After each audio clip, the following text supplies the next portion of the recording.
గ్రామాలకు, మండలాలకు మార్వాడీలు విస్తరించకుండా కట్టడి చేయాలని ప్రభుత్వం ముందు డిమాండ్లు పెడుతున్న వాళ్ళు కూడా ఉన్నారు.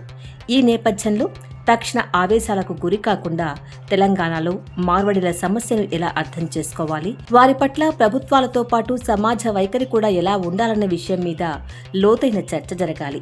తెలంగాణ ప్రజలను కించపరిచేలా మాట్లాడే మార్వాడీ వ్యాపారుల భావజాలాన్ని వ్యతిరేకిస్తూనే వాళ్లు తెలంగాణ స్థానికులపై, అమాయక కార్మికులపై చేసే దౌర్జన్య ఘటనలను వ్యతిరేకిస్తూనే నిజమైన తెలంగాణ ప్రజల సమస్యలను పక్కదారి పట్టకుండా అసలైన సమస్యలు, పరిష్కారాలు ముందుకు రావాల్సి ఉంది.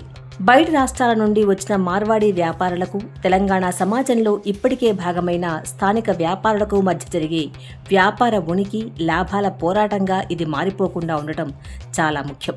సాధారణ ప్రజల కోణంలో, స్థానిక జీవనోపాధుల కోణంలో, స్థానిక వనరులకు రక్షణ కోణంలో, తెలంగాణ సంస్కృతి కోణంలో, సమాజంలో ప్రజల మధ్య విద్వేషాలను రెచ్చగొట్టే హిందుత్వ ఫాసిస్టు భావజాలం పెరుగుదల ప్రమాదం కోణంలో చర్చ సాగాలి.